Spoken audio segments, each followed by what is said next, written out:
So we're starting.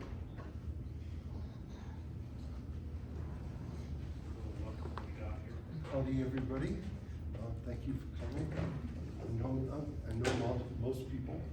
I'm sorry, you are? My name is David. Hi, David. So this is bad because I'm getting a bright light in my face. So we're doing a little presentation on home rule, and the reason why I've been concentrating on home rule, I'm sorry, I'm Jesse Kumin.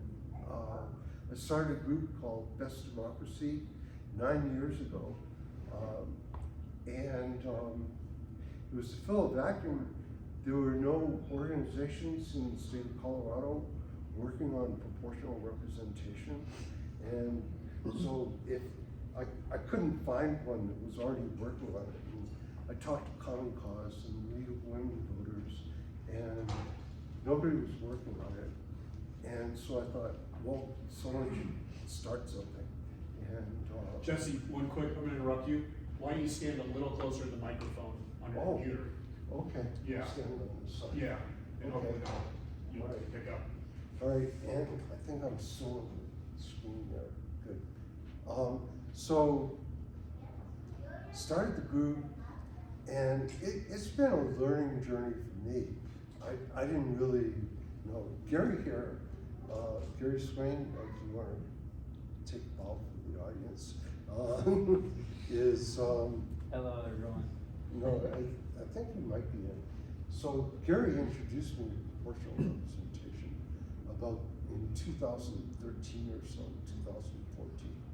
And nobody was working on it in the state of Colorado.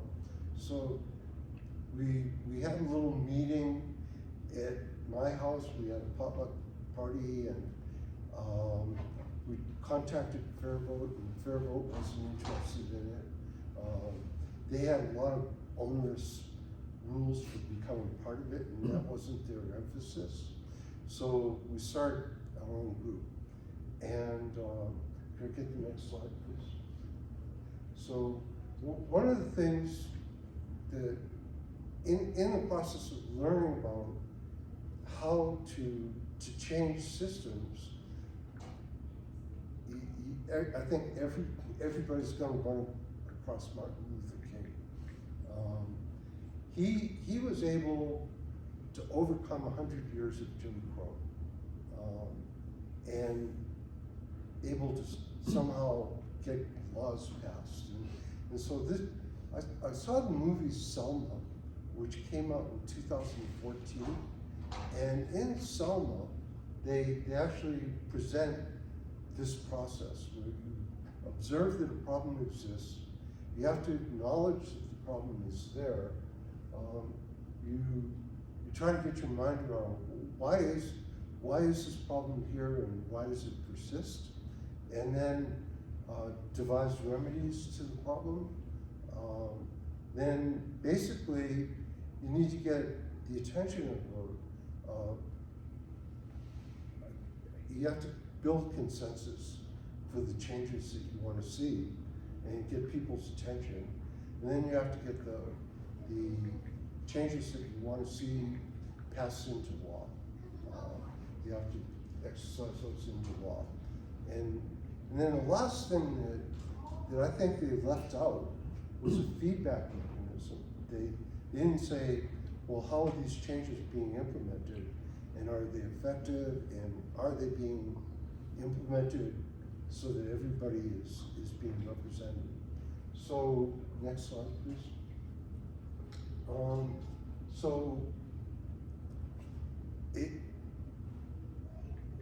There are a lot of different approaches to how to govern people, and the Economist Intelligence Unit actually measures this in 167 different countries. How much civil liberties people have, systems of law, rule of law, is freedom of the press, how elections are conducted. So that ranges over from from elections like they have in China, where they had, I think, 2,900 people, and 0 people voted against Xi when he was re-elected for president. You know, so you have predetermined elections in authoritarian countries. And then on the other end of the spectrum are countries like Norway and Sweden and Denmark, Iceland, where you have a full range of democracy. And next slide, please. So if you bring that back home to the local level, to Colorado, what I saw is that it's really, really difficult to change things at the state level.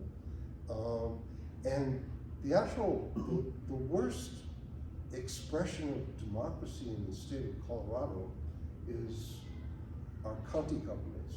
So 53 of 64 county governments are what are called one-party dominant governments, and where you can predict safely that in Jefferson County that you're going to get roughly 56 to 59% of the vote is going to go for the Democrat in whatever office.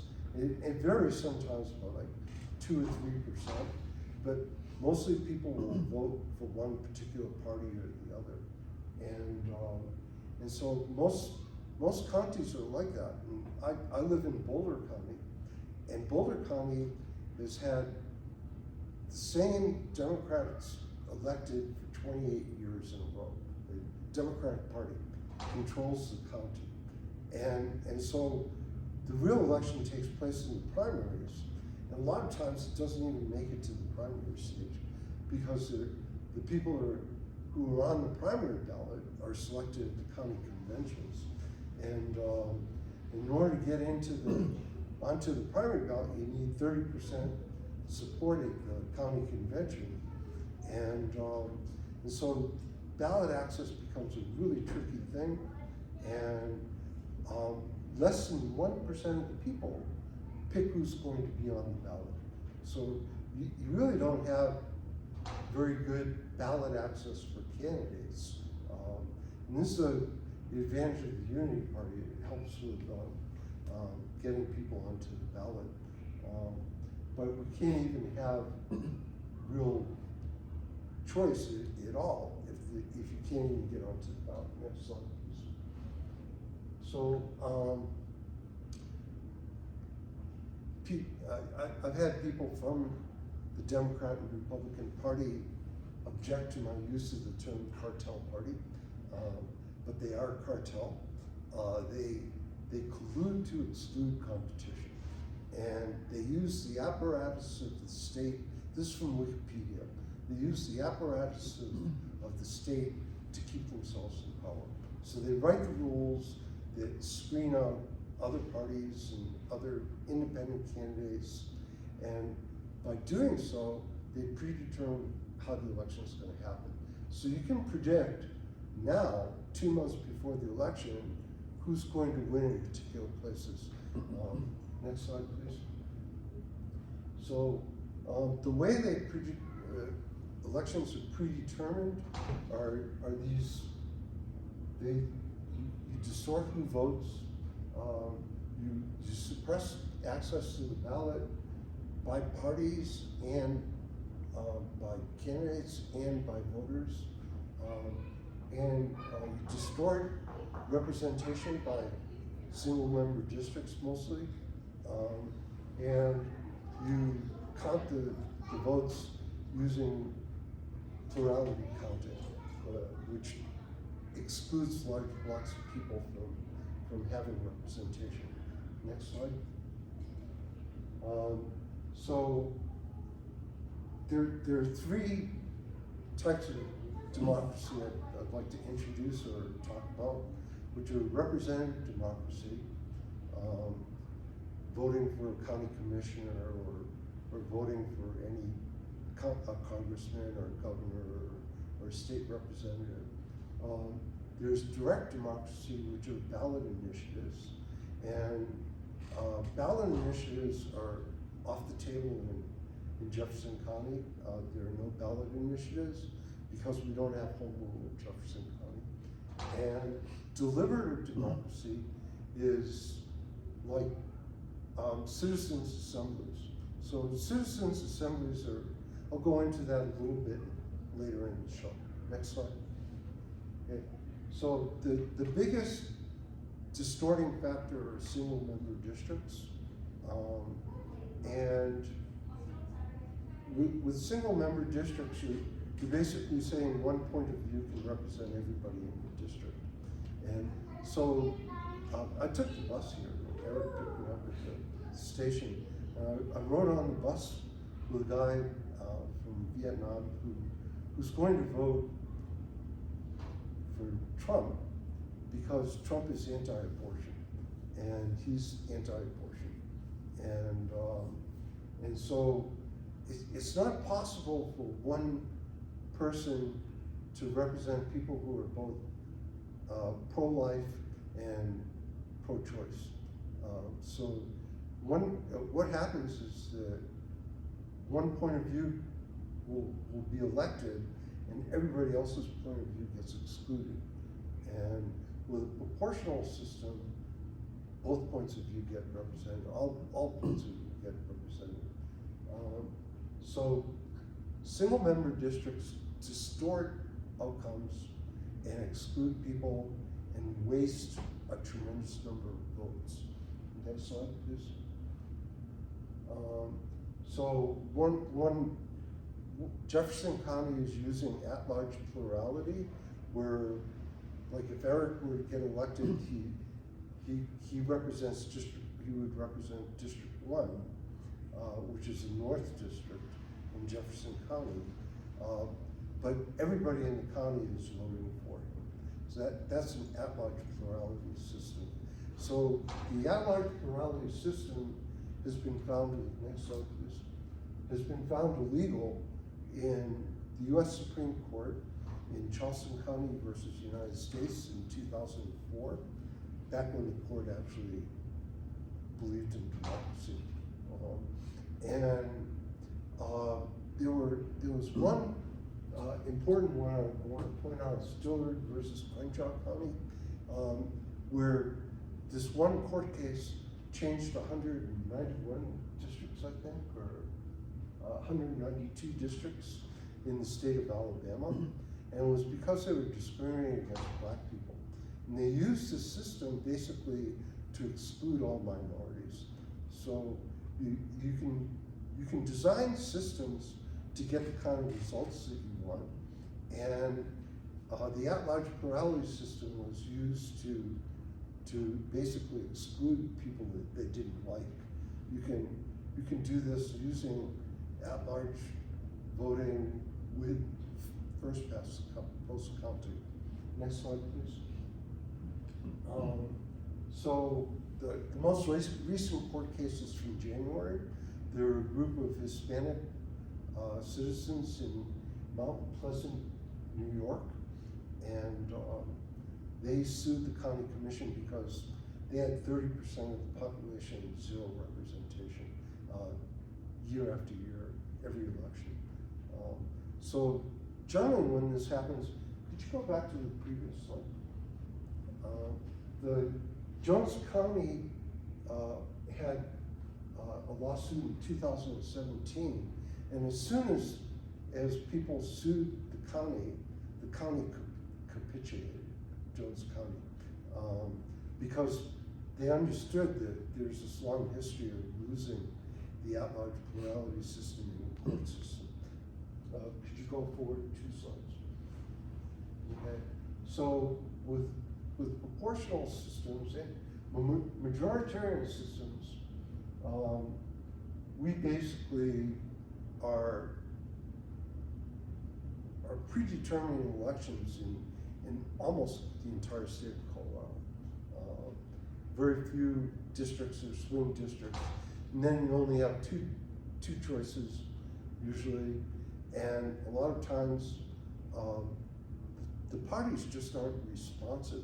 They don't address things. They don't listen to people. People when you get concentrated power, they after they get elected, they don't need you, and they don't want to listen to you.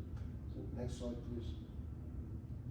So in Jefferson County, there are 412,000 active voters, and roughly about 50% or so vote in off-year elections or so.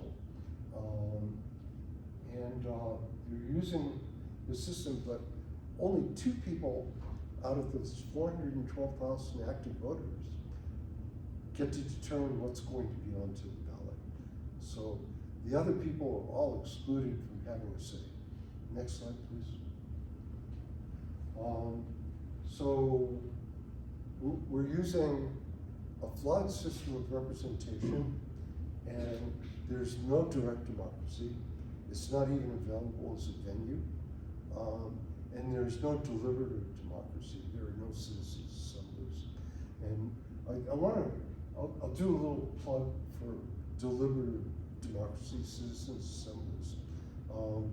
They're a really good way of tackling thorny issues that the county commissioners or whatever elected body can't really make a decision on. So things like assault weapons or abortion or housing issues or lots of different things. So like maybe Jefferson County wanted to have its own transportation system or something, who knows what. You could bring it into a citizens assembly, and people can meet around tables, and you have a facilitator, and they take up the comments, and people hash it out in a deliberative manner.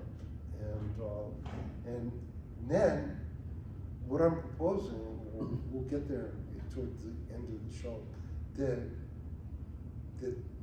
that process would result in ballot initiatives that would then go onto the ballot.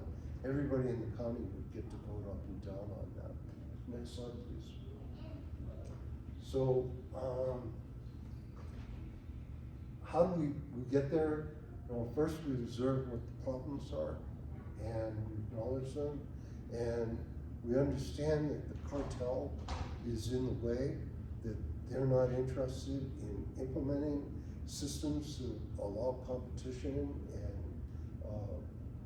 and so basically we have to go around them, and which is why I asked you, Art, to try to get the number. It was 23,000 something for ballot signatures to put it onto the ballot. So we'd actually have to get 23,000 signatures. Next slide, please. To put a ballot initiative for home rule on the ballot, because unless Eric gets elected and convince one of the other councilors, county commissioners, to join with him and put home rule on the ballot, then you have to go out and get 23,000 signatures, and that's a pretty heavy lift to get that many signatures. And just for a point of reference, it takes 1,500 signatures to put a congressional rep on the ballot in a congressional district, which is a little bit larger than Jefferson County, but 1,500 versus 23,000. So what they do, the cartel does when they're in power, is they put up these obstacles and hurdles for you to actually get anything done. And the more hurdles you have and the bigger the obstacles are, the fewer people can jump over it. Which is why, next slide please, you only have 4 counties in the state that are home rule counties. How do we go about implementing this? Basically, home rule is the on-ramp to implement a real democracy, which would be proportional representation representing everybody, and direct democracy, having ballot initiatives, and being able to implement what I'm calling good governance boards, which would also facilitate citizens' assemblies. Next slide, please. So, we need to get home rule done. And so, how do you get to home rule? You know, we did this little presentation here. This is just, I will say that this is like the first meeting of trying to get home ruled on the ballot, and you have to start someplace. So, you know, journey of 1,000 miles begins with a single step. Here we are, and so we either somehow pressure the county commission. I don't think it's possible to shame them that they should do this because it's the right thing to do. And the only other alternative is really, there are two other alternatives. One is you can get the 23,000 plus signatures, then you have to go get another 3,000 or 5,000 to make sure that they are sufficient numbers of legitimate signatures to make it pass. And then there's the third route, which is suing the county, which is what happens sometimes, you know, where you can sue the county and say, you know, the at-large plurality system is lost in court, and so like Jones County, North Carolina, they capitulate as soon as they get sued. And if you make them defend a system that has been found racist and illegitimate in the Supreme Court, then hopefully they would see that's a losing battle and it's the wrong side to be on, is to be defending a racist system. So that would be one way to do it. It's expensive and it takes a long time to sue counties, and then they grind you up with legal fees. So it's not a sure thing, but it's another route. And then the other part, so we've got basically elect county commissioners who believe in competitive elections and real democracy, or get the ballot signatures and put it on the ballot, which is a big lift, or you sue the county. Right? Next slide. So why should we have home rule? I put a laundry list of all the different things here that we should. It's basically, it opens up the self-governance, and you can design your own government. So with home rule, we could actually design a government that represents everybody. And you would have ballot initiatives. You could change the requirements for the ballot initiatives to make the threshold for getting onto the ballot much easier. And then with good governance boards, that would be a third venue through deliberative democracy, to be able to put individual issues onto the ballot. And the advantage of that is through the good governance board and citizens assemblies, you can vet the issues so that all of the different perspectives are represented, and you come up with consensus as to what would be a good ballot initiative. So currently the system works. You have somebody like Kent Erie, billionaire from DaVita Health, who decides he wants a ballot initiative, and he's got the cash to do all the legal work and get it through the process and get all the signatures to put it on the ballot. So I think, what is it, Proposition 310 that he's doing this year? Is that correct? So he's doing Proposition 310, which is going to change ballot access rules for I can't really speak to this a whole lot because I haven't gone. Can you speak to it, James? Or no? No. So you don't get consensus decision making happening when one small group or a rich guy like Kent Erie puts something on the ballot. They don't vet it with the public and say, what would be your ideas to how to make things better, and come to some kind of consensus about that. So it's not, ballot initiatives are good, but they're not actually flawless. It's not a flawless way to do it. Next slide, please. So, at the time of the American Revolution, proportional representation didn't exist. It was, no one had named it, but John Adams actually had a clue as to what it should look like. And so he was describing proportional systems before they even existed.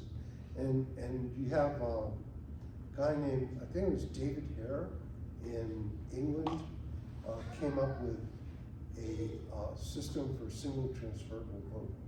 And it was called the Hare, what was Hair quota? No, I think that's the Droop quota. Group quota. Yeah. He had a partner, and the first place they implemented it was, I think, Tasmania in 1896. So that was the first proportional system. So we didn't really have any structured system of elections prior to pretty much the 20th century. There were early proponents of it. My favorite was John Stuart Mill in the mid to late 19th century. He called it pure democracy and personal representation. So H.G. Wells came along and named it single transferable vote. Next slide, please.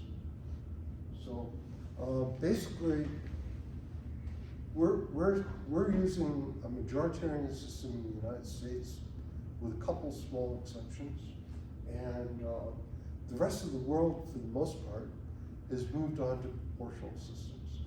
So 95 countries are using proportional systems, and all top 10.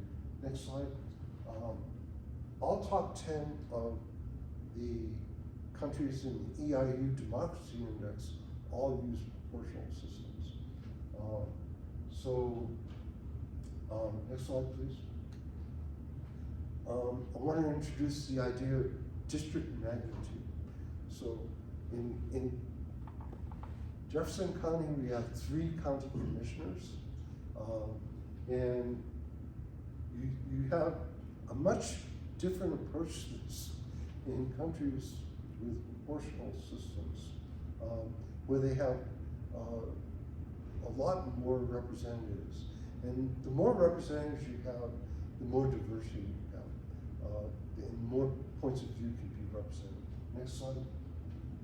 So I did a few comparisons, and you can see that Sweden has 349 members, with 1/4 of the population of California, and California has 120 members in 2 chambers from 2 parties.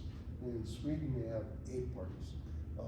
So one of the things to think about it is threshold, and threshold is basically what percentage of the vote you need in order to gain representation for your party. In the United States, it's 50%. That always goes down to a 2-party system.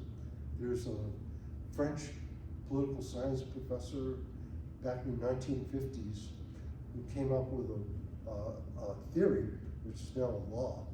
It's called Duverger's law. And basically all majoritarian systems will reduce to 2 parties. So with a low threshold, the lower the threshold, the more parties you have. And the more members you have in a elected body, the more diversity you have in the parties you can represent. Next slide, please. So I like doing a comparison between Denmark and Colorado. They've got roughly the same population. So Colorado, we have a 50% threshold. In Denmark, they have a 2% threshold. In Colorado, we have 1 member per district. And in Denmark, they have 10 districts for 135 people. It works out 13.5 members per district. And as a result of that, they have 12 parties. So you have a low threshold, lots of members per district, more representatives, and then basically everybody can be represented. You can find one of those 12 parties, and there are more than 12 parties that are running, but you can find one of those 12 parties that pretty much align with your views, and somebody in those 12 parties is actually going to listen to you and represent you. So everybody can have what's called voter intent. Your voter intent, how you vote, translates into seats. Next slide, please. So a smaller version of this would be Helsingborg, Denmark. That's where the death took place, and it was set in Helsingborg in that castle. And Broomfield, roughly the same populations again, and so Helsingborg has a 3.5% practical threshold. They have 8 different parties in a population of 60,000, 62,000 people, and Broomfield has 2 parties. Next slide.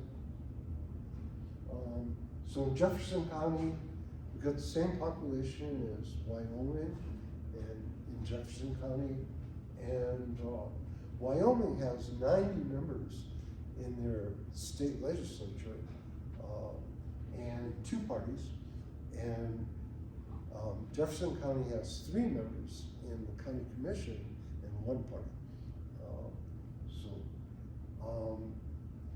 Both are using first past the post. Next slide, please. So you have one party government in Jefferson County, and in Iceland, with half the population, you have 7 different parties. So they use a closed party list system. Next slide, please. And then Gothenburg, Sweden, has roughly the same population as Jefferson County, and they've got 10 parties. So I talked with a former member of the council in Gothenburg when I was there in 2017, and he said that it wasn't necessary to have 81 people. He said that they could do the same level of representation, catch everybody with about half as many people. So that's kind of overboard. He thought everybody's been around working in large committees. It's really hard, to get stuff done. So sometimes it's better to have fewer people. They may have gone overboard in Gothenburg, but still, they came out of it with 10 different parties.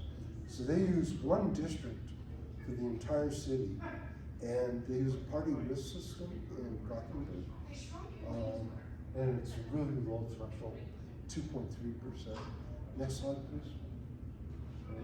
So there was a movement in the beginning of the 20th century which resulted in women's right to vote in 1920, 19th Amendment, and during that movement, they were starting to introduce some of these ideas that were on single transferable vote. And so there were 26 cities around the country that adopted it. And the cartel parties hate that. And they repeatedly tried to get rid of single transferable vote in those cities where it did get established. I think in Boulder, it took them 3 times to kill it in the city of Boulder. So Boulder had single transferable vote from 1917 to 1947. And then they abolished it, and they had a system, the at-large plurality system, designed to exclude people. They went from a system that was designed to include everybody, but it would have included communists. And it was during the Red Scare. They were afraid of the communists the pinko communists were gonna come and take over, and they didn't want any communists sitting on the city council, so they went with a system designed to exclude all minorities. Next slide, please. Okay. So in Australia, they use single transferable vote in the Australian Senate, and they've got 12 members from the state of Victoria. In 2016, they had 38 different parties on the ballot. So with single transferable vote, you can vote for a small obscure party. You can vote for the Pirate Party, and even if they don't win in the first round, your vote will be carried through when your second choice gets counted in the second round. And we'll go into the counting mechanisms in a few minutes. The big note there I'd like to say is voting in Australia is compulsory. It is compulsory. And they have a small fine, I think. A little bit over 90% of people vote. And not everybody votes, but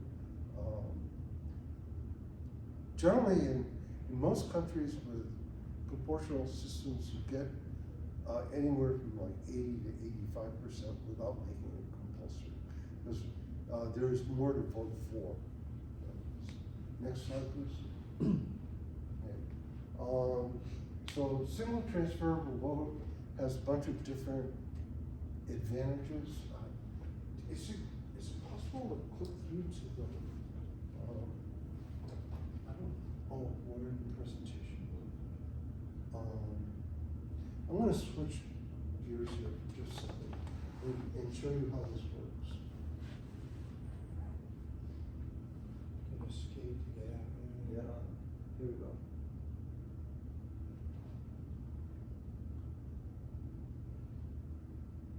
It's pretty cool. I understood it one time after this video. I had no idea what it was for a couple years.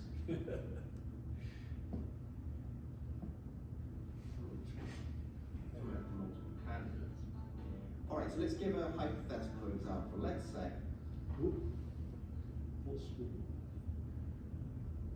Back it up.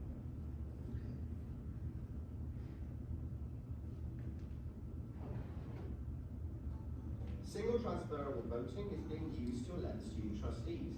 It's the fairest and most effective system to elect multiple candidates. Alright, so let's give a hypothetical example. Let's say these 7 cartoon characters are all running for student trustees. For the voter, it's very simple. All you need to do is rank your favourite candidates in order of preference, just like in alternative voting.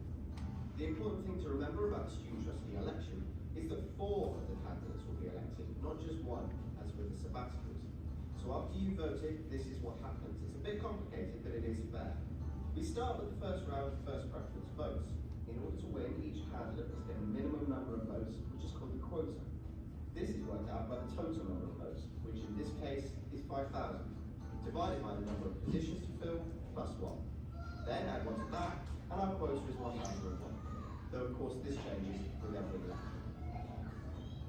Clearly, Mickey Mouse has won straight away, as his vote count has exceeded the quota. The other characters haven't reached this quota yet.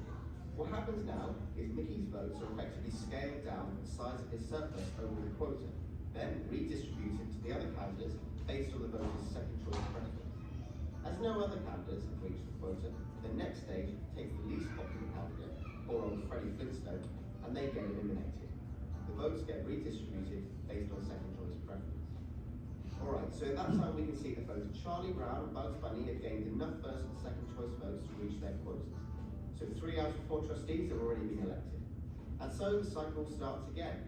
Charlie and Bugs' votes are weighted down to the size of the surplus and redistributed between Homer Simpson, Popeye and Scooby-Doo, again by the rank preference of the voter.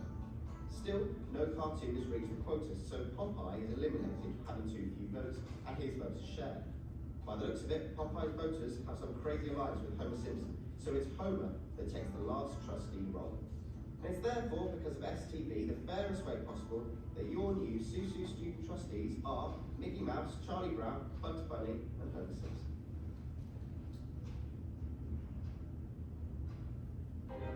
Calculus is hard because it is different.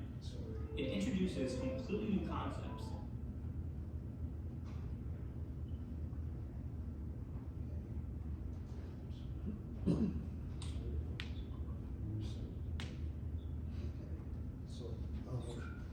So that was basically the counting on single transferable vote. And the thing to remember is that it retains voter intent. So how you vote is, it allows you to express who your preferences Hold on a are. second, let's get that presentation back up on the Google Meet. You need me to help with that? Yeah. Yeah. I'll- Yep. yeah. I want to keep going while you're Okay. doing that.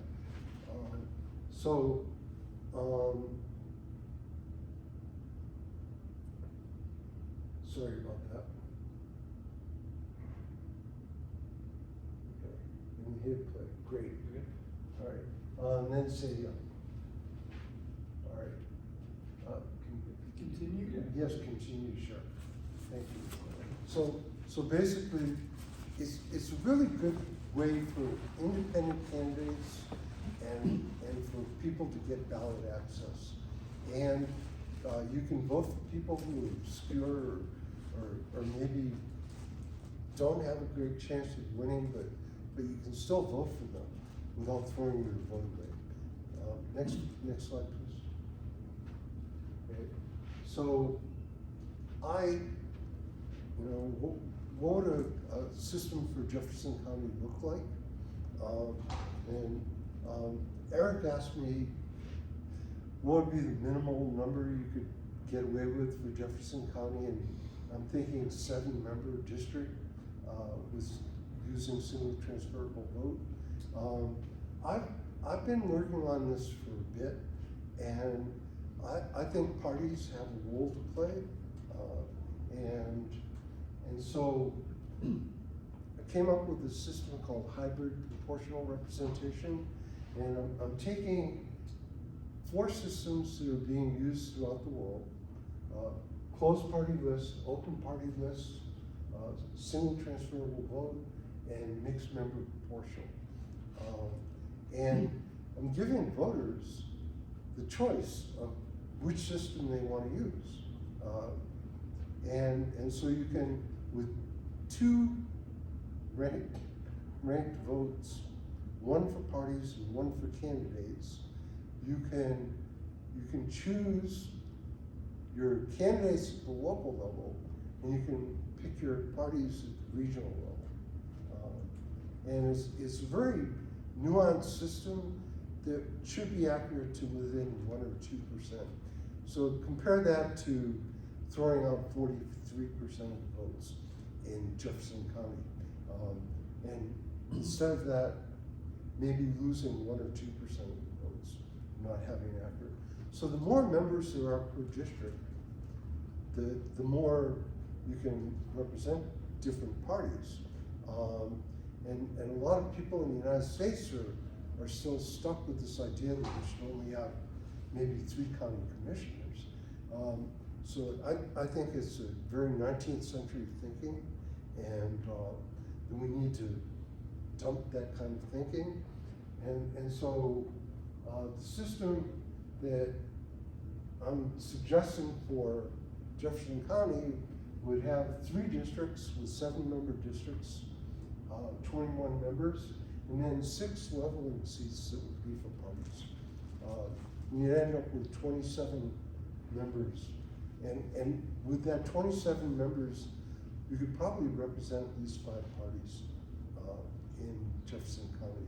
So what would happen in practical terms is that the Republican Party would probably break into 2, and you'd have a MAGA winning of the Republican Party, and then maybe an oil and gas wing of the Republican Party. And in the Democratic Party, you'd have the corporate wing, and you'd have a progressive wing. And then there might be libertarians on one side and Green Party also, or a Unity Party would be 6 parties. So you could actually accommodate 5 or 6 parties using this system. Next slide, please. So,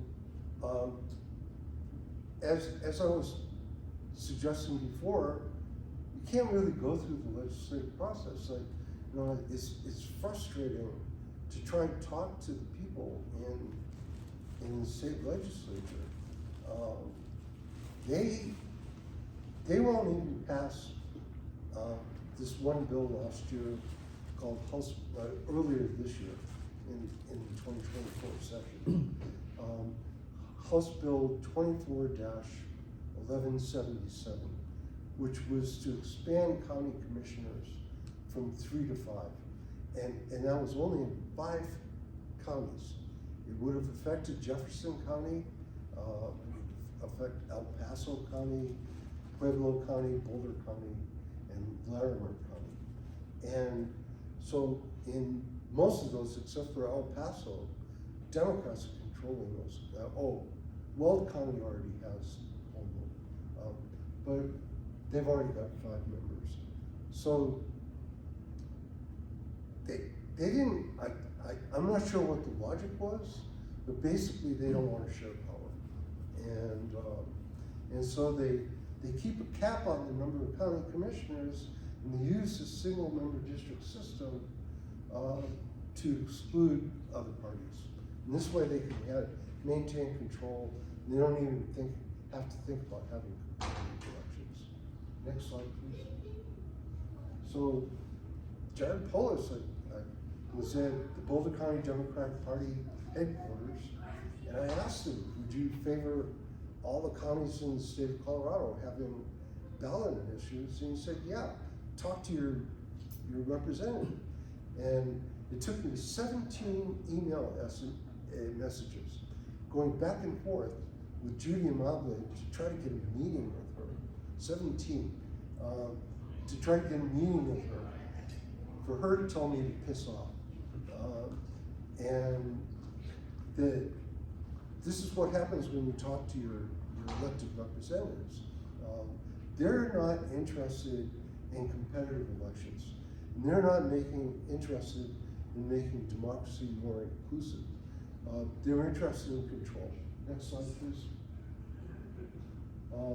So another big change that I would like to see are what are called good governance boards. And it's basically an auditor's office on steroids.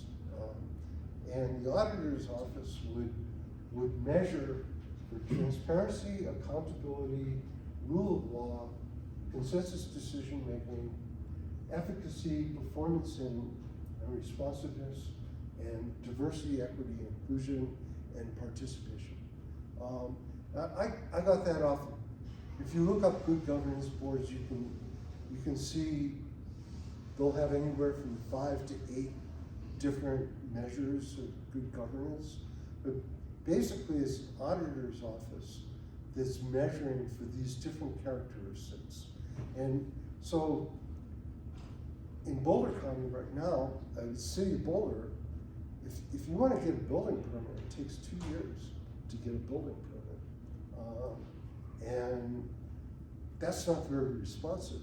So what happens is people are so unhappy with government because it's so unresponsive, and power is concentrated. They see politicians as being corrupt, and so they don't think that we should have more politicians. It's like, okay, let's keep this concentrated system. Somehow it's going to work.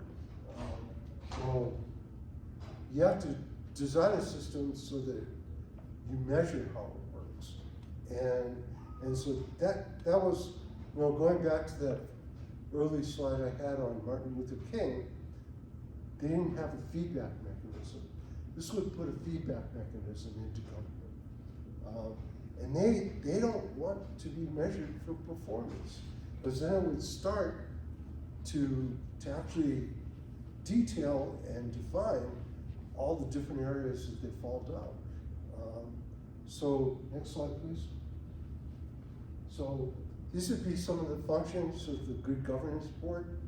And if we had home rule, Eric could get together with one of the other county commissioners and say, let's create a good governance board.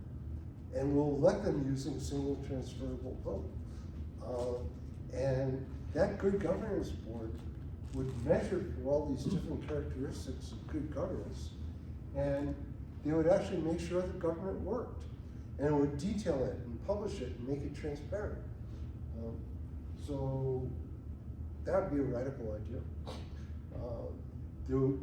So my idea for full democracy that I'm pushing and I'm hoping that I can get other people to join with me, is that we would have good governance boards. Next slide, please. And we would have good governance boards, the same type of STV system for the judicial system, which would take care of those problems with the Supreme Court. And law enforcement, we break off the Attorney General's office and make them independent, so they're not dependent on somebody like Donald Trump telling them what to do. And you have real democracy instead of flawed democracy. These are all big changes. None of these will probably happen in my lifetime. It took 122 years for women to get the right to vote, and it took 100 years to get rid of Jim Crow. So the systems are designed to inhibit change, and they're not flexible. And that was on purpose, because the people who designed them were slavers, and they didn't want to lose their slaves. So they purposely put in veto mechanisms to prevent slavery from being abolished. And all those mechanisms, principally Article 5 in the Constitution, are still in place. So we had 625,000 people die in the Civil War and got rid of slavery, but they didn't do anything to change the structural problems that led to the Civil War. So it's almost like they didn't learn anything out of all those people dying. So we have to get rid of this one law that was passed in 1967, the Uniform Congressional District Act, which mandates that every district only have one representative. There used to be some of the states that had multi-member districts, and so they got rid of that because they didn't want competition. North Dakota has multi-member, it's only 2-member districts for their state legislature. Wow. If you didn't know that. I know they're Republican, but they have 2 members for each district. I think Arizona also, state legislature. Yeah.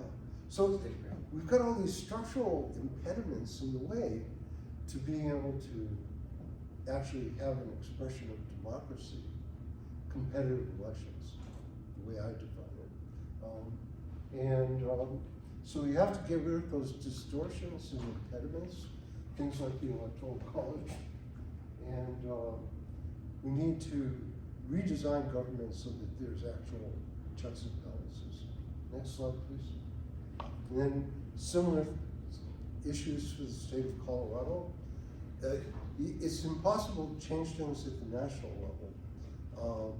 I've tried to work on the state, and it's almost equally as impossible to change things in the state. To do a ballot initiative in the state is possible. That's not possible at the national level. But it costs about $3 million just to get onto the ballot. So you have to be rich and you have to be well organized. And we can't do it with the group that we have here. California there's a group there that is trying to get a ballot initiative in 2028, and they're just kind of testing the waters, I would say, and they're not as knowledgeable as you. Like, I went to the meeting, and they're doing like a PR check, Okay, but they are, I forget the organization, I'll forward it to anybody who's interested. yeah. Trying. So we can work on it, and we can work on trying to find champions in the state legislature. My feeling is that maybe after a while, the Republicans will get a clue that they're being shut out structurally. But they don't really seem to have a strong fondness for democracy. And then the Democrats aren't, they pay lip service to democracy, but basically they're just interested in conducting elections, and they still practice some of the same issues of restricting ballot access. And then, so next slide, please. So that leaves Colorado counties, and so they found out things like what Eric told me the other day is over 23,000 signatures required for getting home rule on the ballot in Jefferson County. And I'm thinking maybe the way around that is to go small. And by going small, I mean going to counties like Huerfano County. I don't know if I'm pronouncing it. Huerfano. Huerfano County, which the number of signatures you need would only be about 250 to get it onto the ballot. We might be able to pull it off in a county like that, or Gilpin County, which is like 300 signatures to get it onto the ballot. I'm not even sure if it's Hinsdale County's less than 1,000, so that'd be like 45 people. Yeah. Yeah, and so it'd be possible to go out and talk with everybody, do the pitch on home rule, and maybe get it onto the ballot. And I think that might be the way to actually start accomplishing this. Next slide. Hinsdale County's 700 some odd people, so if you Yeah, have the 31 beauty people. of Gilpin County is it's within driving distance. Gary likes going all over the state calling out, so I'm Yeah. volunteering Gary for this Yeah, I was petition. just drive. thinking. We'll be able to do that stuff.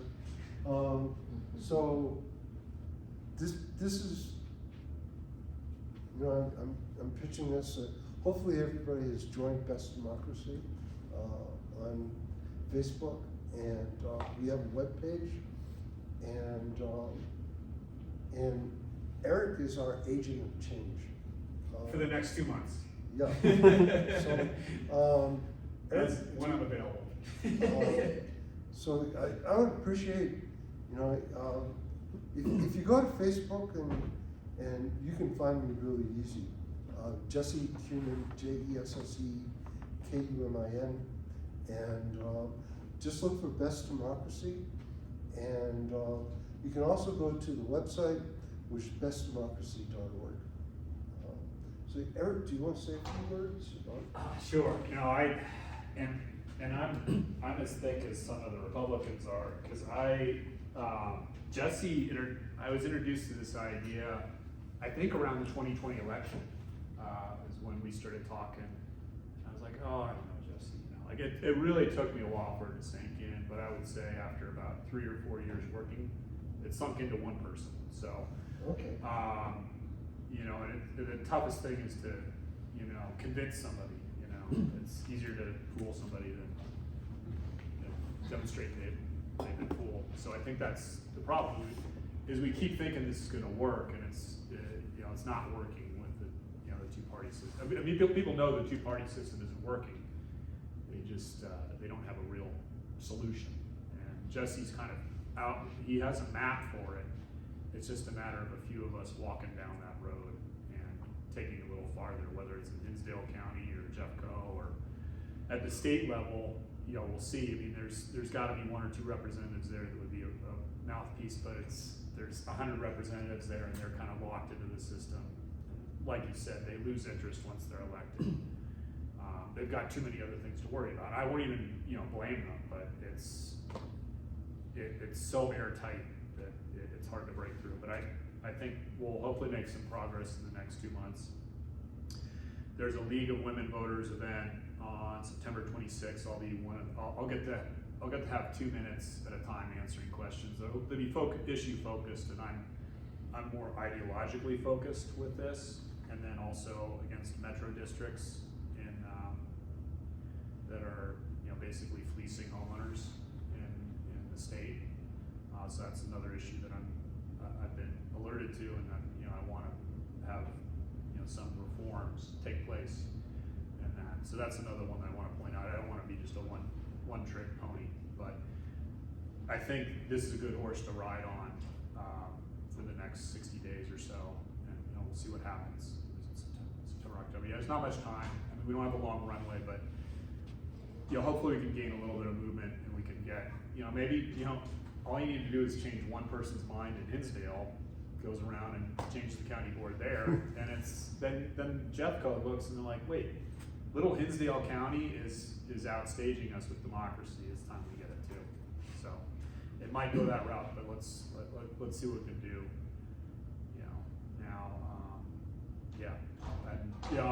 I do the best I can. I got a wife and 2 young kids, so I might need to split after this and not hang out. And thanks for the people who attended online. I shared the link to a lot of people. Most of our regulars, or a couple of our regulars showed up online, and I sent out a text message to about 5,000 people in the county today, and 3 people responded, mostly on the Metro District issue, and I kind of tossed them a link. It's really hard to kind of catch fish, I think is what I want to say. Can you tell people your name? Yes, Eric. Office you're in? Yes, let me backtrack here. Yes, I'm Eric Bodenstab. I've lived in Colorado for about 20 years. I lived in Boulder, I lived in Denver, and I live in Arvada now. And I'm a member of the Unity Party and an officer. I got involved with that about 2017 because I was tired of, I was leaving the Democrats and I didn't want to go back to the Republicans. And my friend at the time had founded this, and it was a good, and Jesse brought this up earlier, the Unity Party was good for ballot access.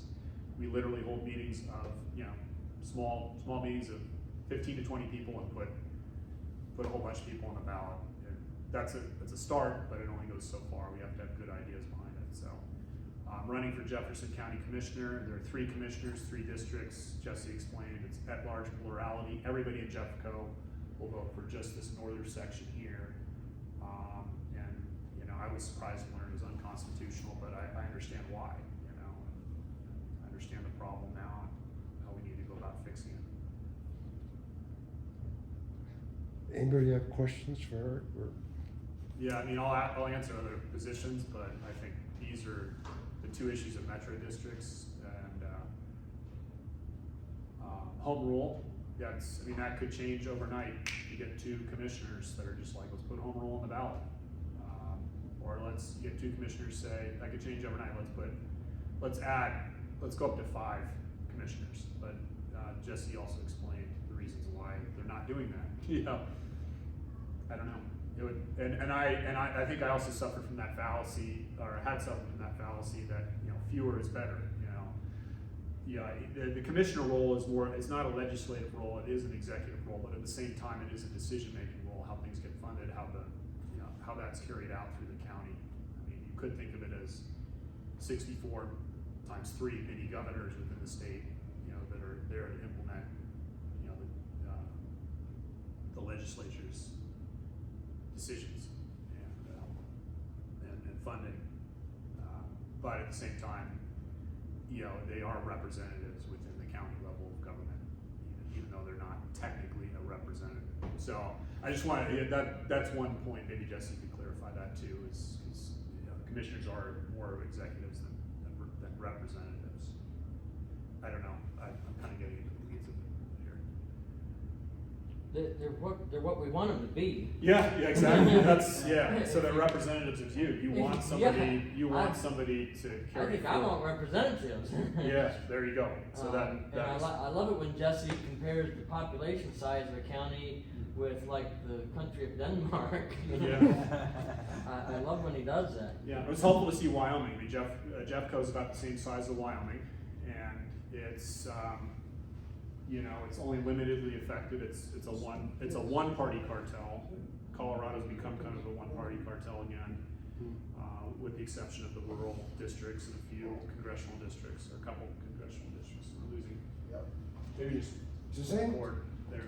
anybody have any strobe lights, dance hall? Sorry. Any- Yeah. Anybody have, questions about, I think they can still hear us, and they can still see us, maybe. Maybe they want us to go. No, I don't think so. Quick question, so, Yeah.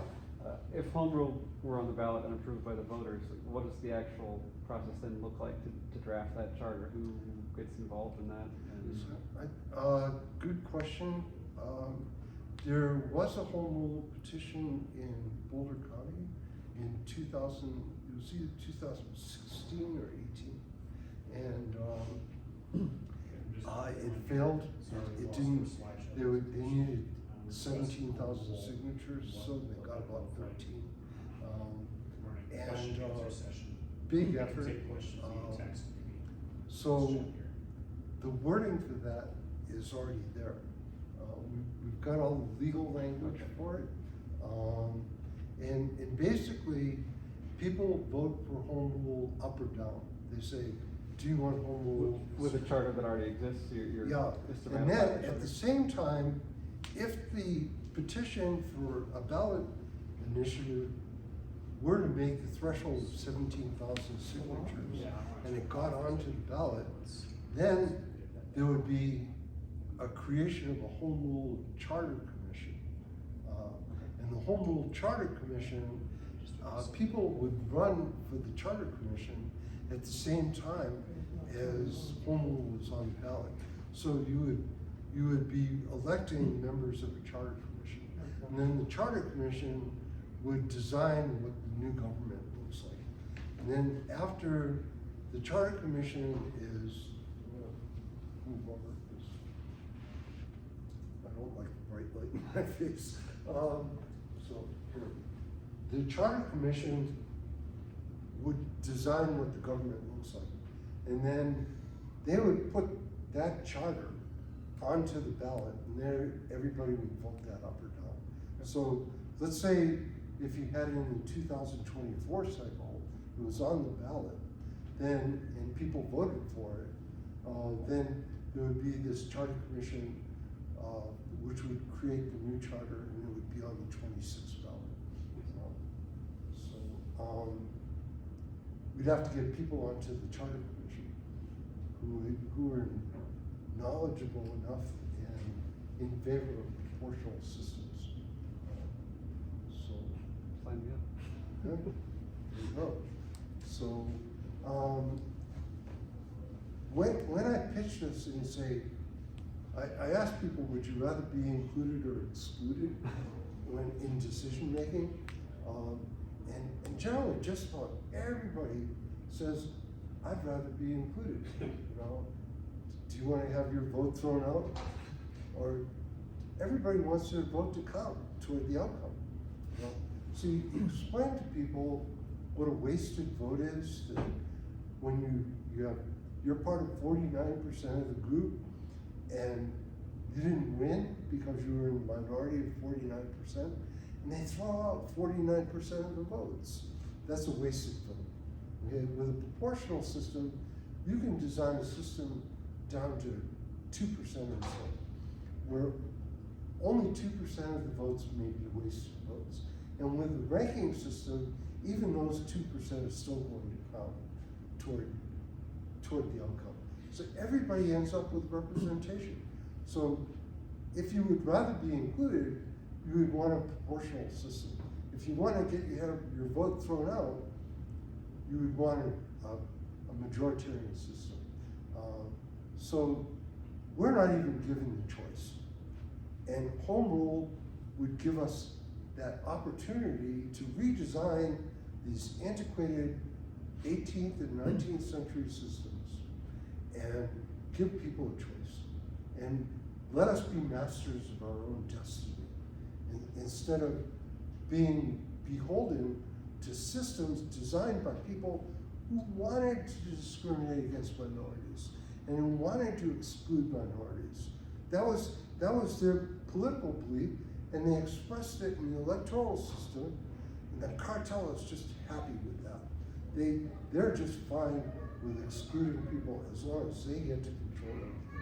So you have a budget in Jefferson County of what, $854 million controlled by 3 people. And everybody else is asking their county commissioners or their state legislatures, can you do this, can you do that? And they don't want to hear you. You know, I went and talked with one of my state representatives, not Judy Mobley, in a neighboring district. And they get to carry 5 bills in the State House each session. And so they've got their own preferences, what's important to them.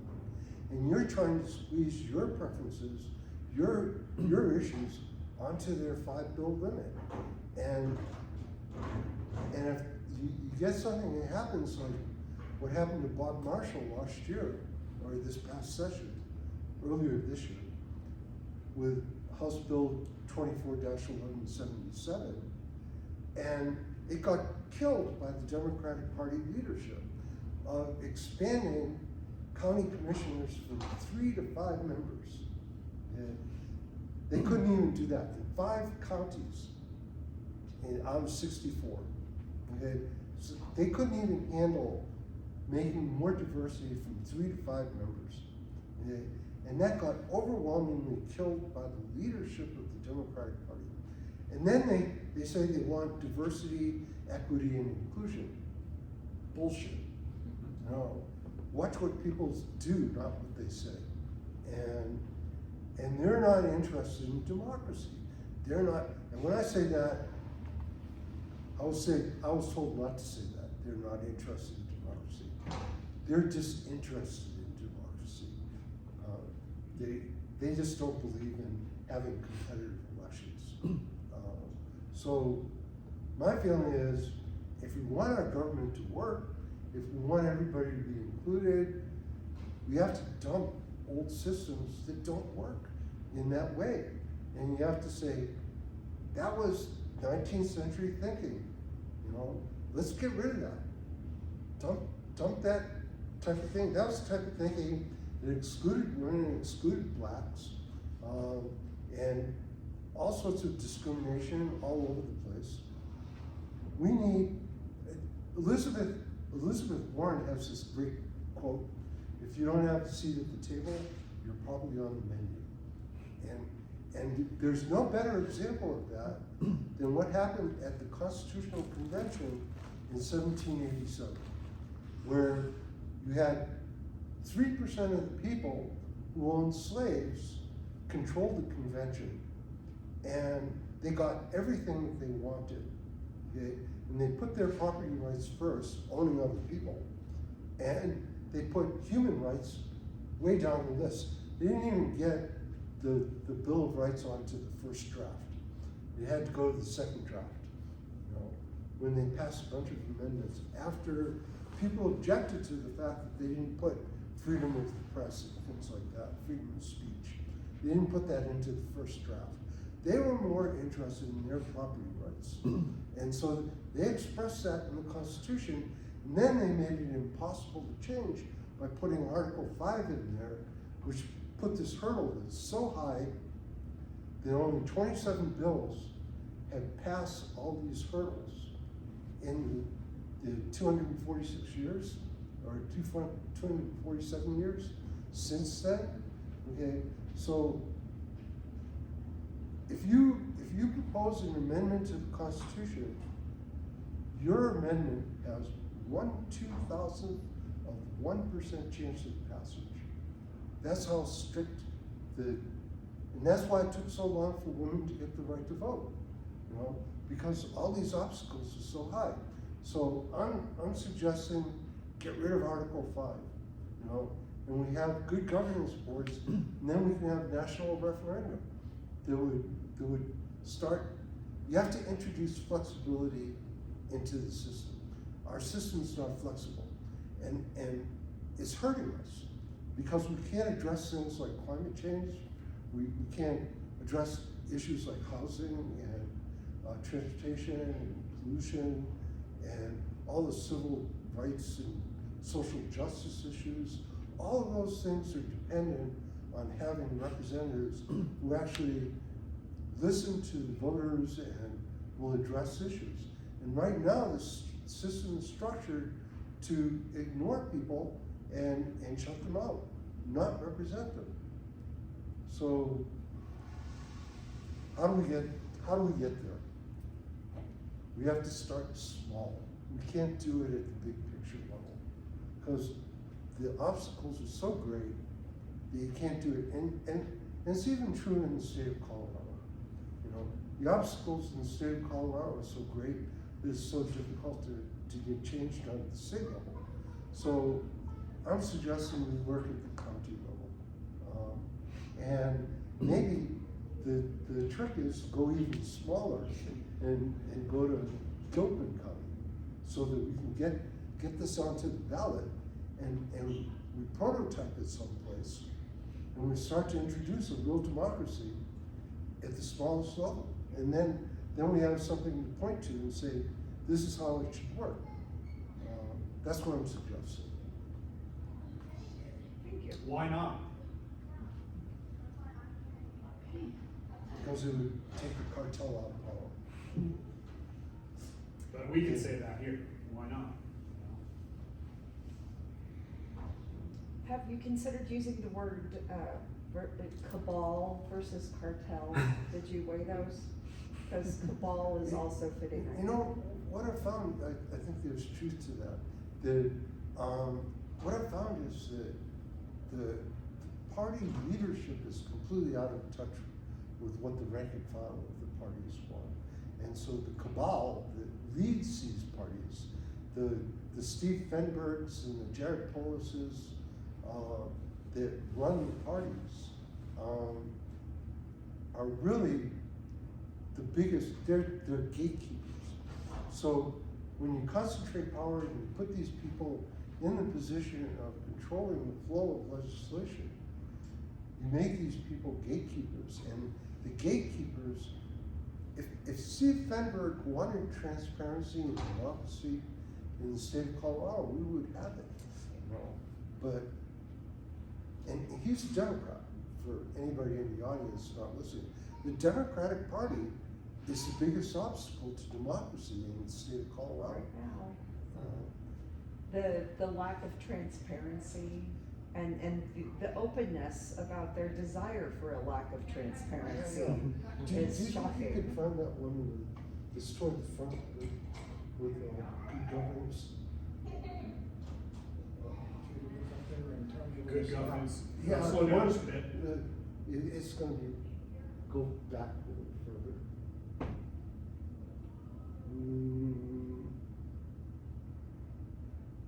No, I guess I bring it forward. Come forward again? Yeah, go, no, I'm sorry. Toward the end of this presentation, we'll see. And then when you get a chance to, Dave, let's see if we can pop that back up on the screen share. Yeah. I might enlist your help again. Oh, yes. Yeah, in a moment when he finds the right slide, because we do have 3 people still on the call. We lost it. Right there. That's it. So right now we don't have these things. We don't have transparency. I went to look at who voted for and against this House Bill 24-1177. And I couldn't find who voted for it and who voted against There's it. no roll call?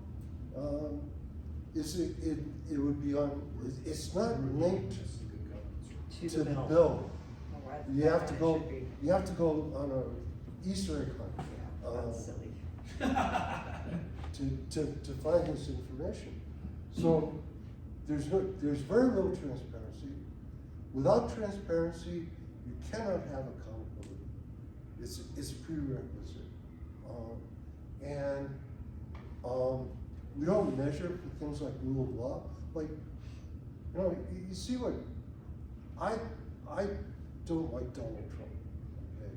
And And you see how the justice system treats oligarchs and people who have a lot of power and a lot of money, and how they get treated compared to regular folks. I would be in jail if I did 1/10 of what Donald Trump did. Okay, I'd be in jail right now.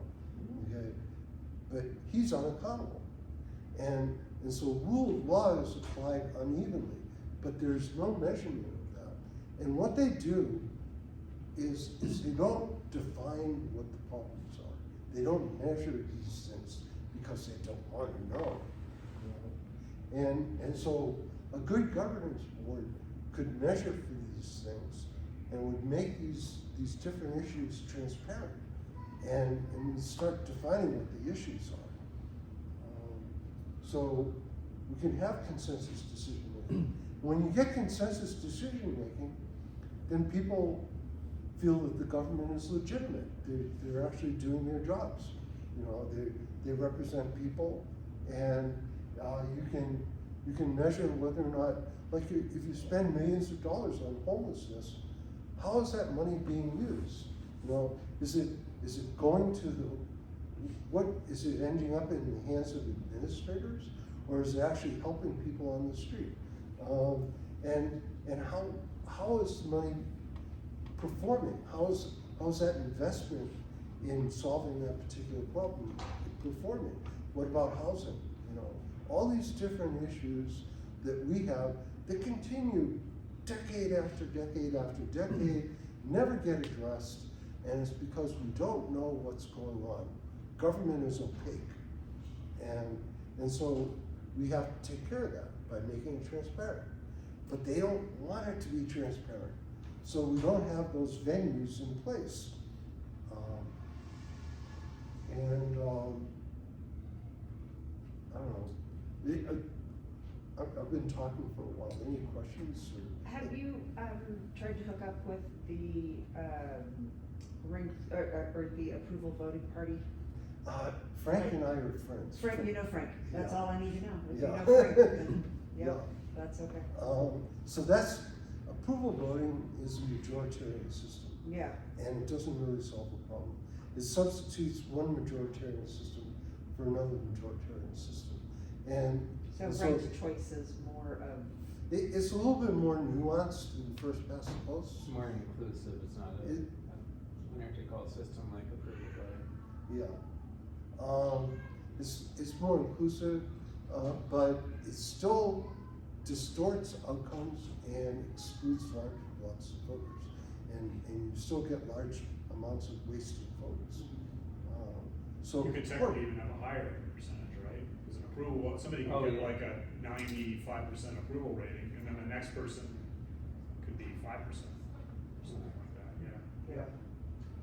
So I like Frank as a person. Frank's a. Oh, yeah, Frank's awesome. Frank's a character. Yeah. He's a great guy. Yeah.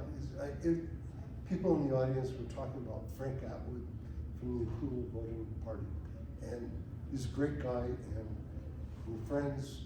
We disagree. He's actually told me proportional systems are better. But he thinks that what I'm asking for is just too big a reach,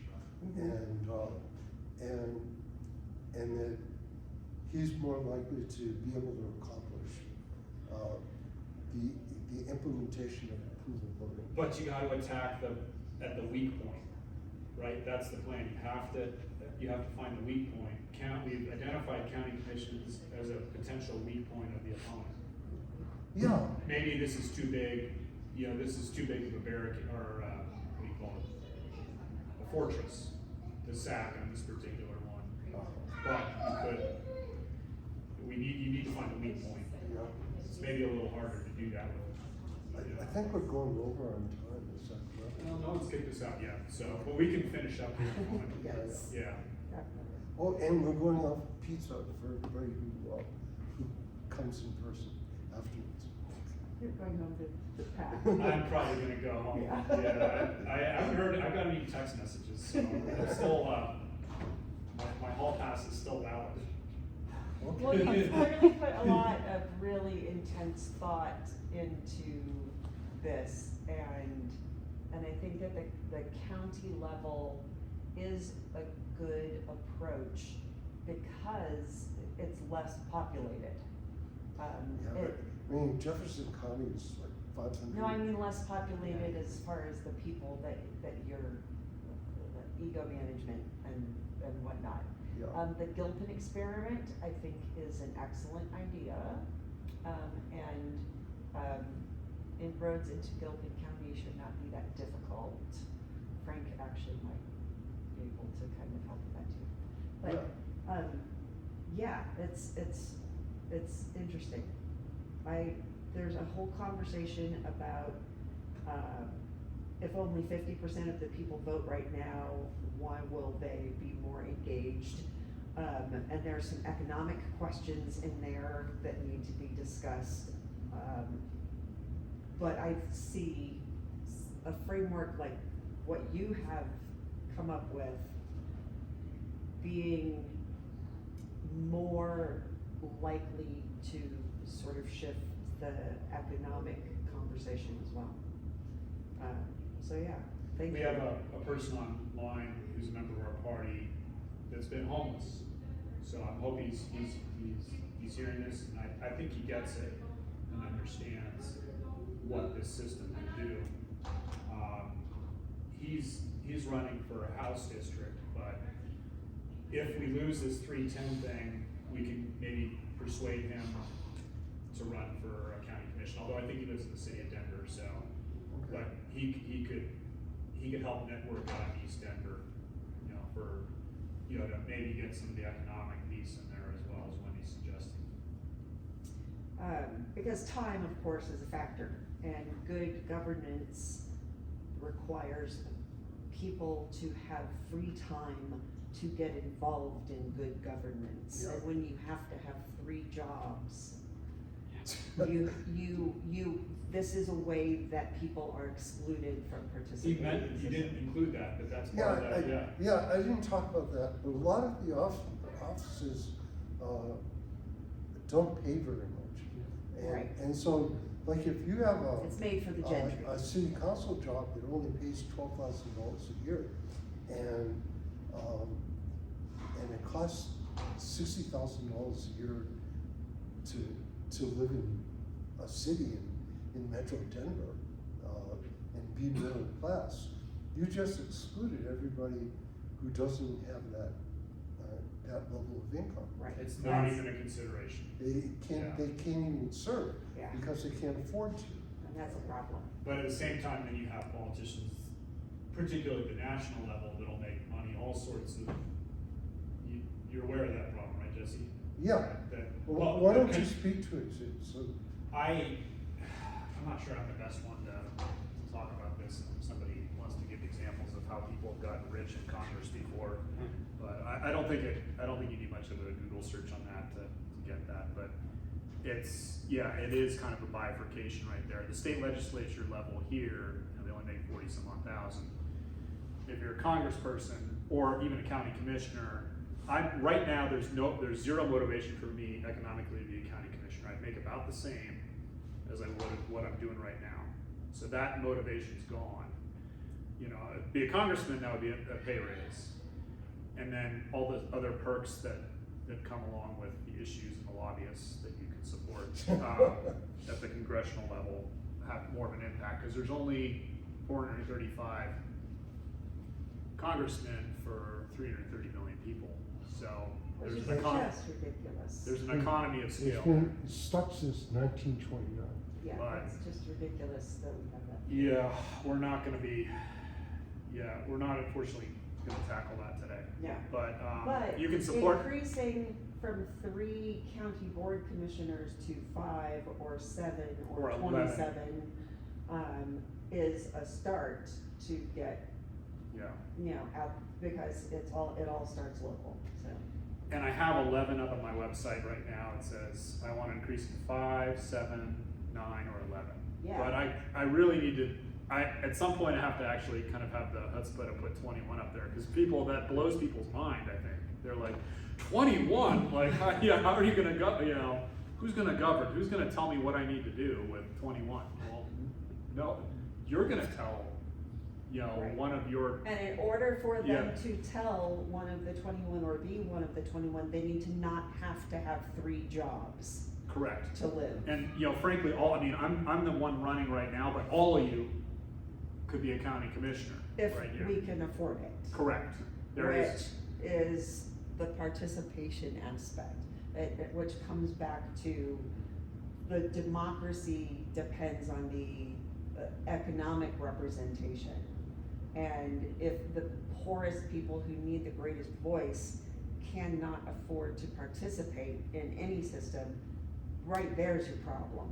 right, And this, I think, addresses that economic problem in a roundabout way, because with increased representation, with a 4% or 3%, Threshold. threshold, then, yeah, you will get Greens, you will get, sane, and I'm using the term liberal, the rest of the world, the way the rest of the world uses it. You will get sane liberals, you will get people, but they have to be able to afford it. well, you'll get new parties at the county level too, you'll have county level That's organizations. what, yeah. Yeah, you'll have new parties come up. Right now, we have 8 or 9 parties that are minor parties within the state. And actually, that's a question that I need to answer. Do they just need to be established at the county level for ballot access? Probably, because you would just need to petition, we'd have to, there'd be some rules, what would be the ballot access, requirements. But participation of people is the big thing. Correct. Participation of the populace is the big thing. And the populace, at least 50% of them right now cannot afford the energy or time to participate. Right. So And let's all think about that. I'm not saying like, we gotta get to that today, but keep that in mind. For sure. Look at who's in this room right now. A bunch of white people, and 1 woman. And that's not where we live. It was open, in the room, yes, there was transportation, So we live in not what's represented in this room. Correct, but no, I'm keenly aware of Yeah. that. So like, that's, the participation thing is the biggest thing. For sure. And that requires the freedom of time, which means economic Right. stability. In addition, there's ideological minorities too, which Jesse has talked about with me in the past. I don't think that was a focal point here, but the Yeah. ideological minorities will suffer too. So you could, I'm okay with Nazis suffering, correct, but but that is an actual yeah, minority voice Correct. right now. And that's another thing to consider, do you wanna address that, Jesse? Yeah, Yeah, sure. yeah. Okay, so a good example is from Sweden, where there's a nationalist anti-immigration party called the Sweden Democrats. And they get roughly 20% of the vote. And they're the 2nd largest party in Sweden. But nobody will make a coalition with them. They're toxic. So it would be like if you had a white racist party in the United States, it's called the MAGA party. And they probably represent 25, 30% of the United States. They would get 25 or 30% of the vote. But I don't think that the center parties and the left parties would ever make a coalition with them. But what it does is it gives them a legitimate place to air their grievances and to sit at the table, and it gives all of the people that think that way a place to legitimately, without invading the Capitol and killing people, it would give them a legitimate place for their grievances. And you can't design a system saying, well, I want to include everybody, but I want to exclude that point of view over there. It's not going to work.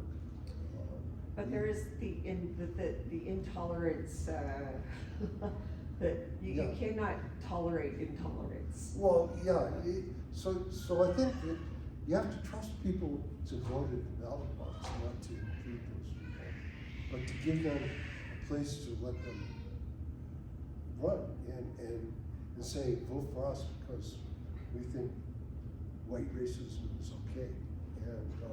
And then if the majority of people say, no, it's not okay, then they're not gonna get that many seats.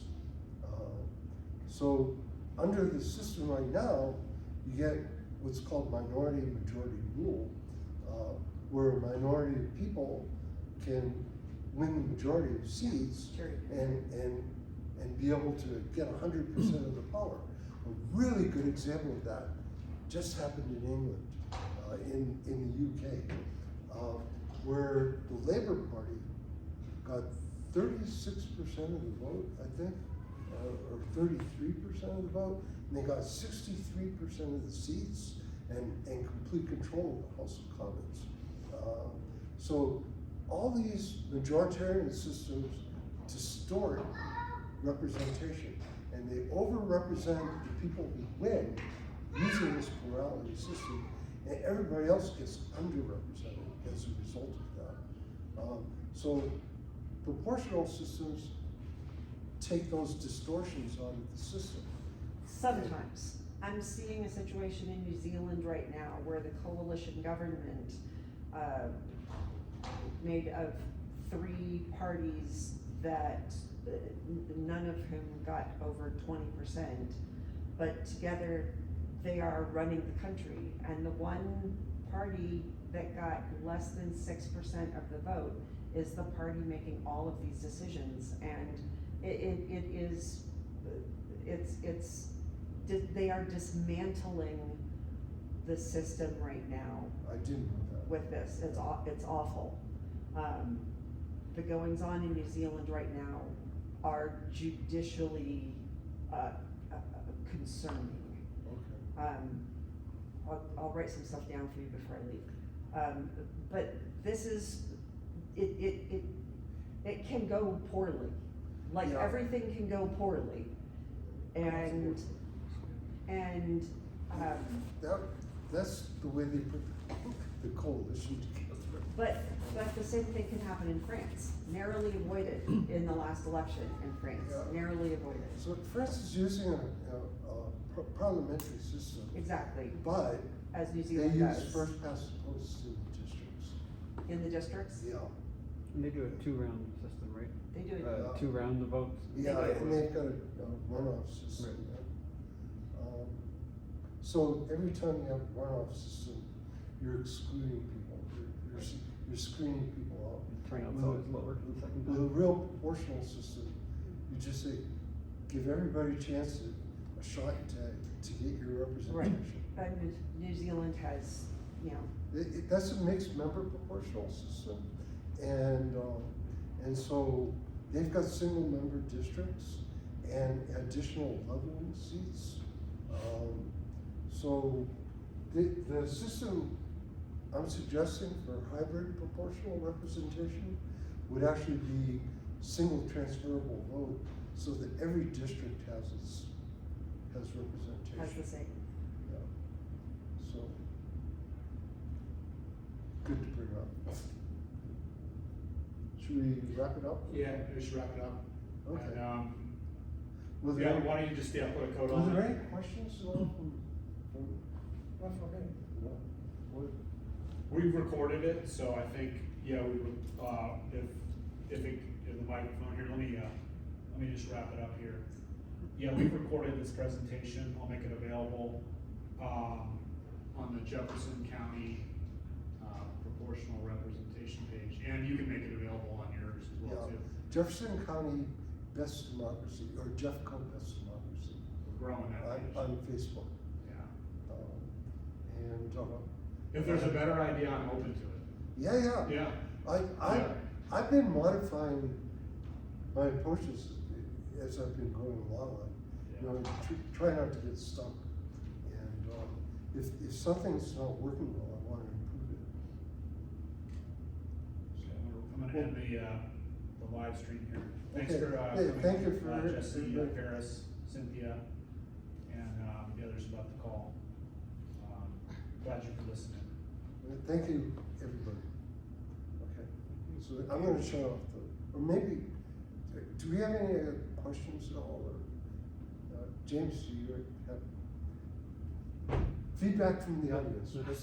Was this wonderful, or we're gonna go out and do it tomorrow? Okay, I'm gonna shut this off. I haven't gotten any, where are these at?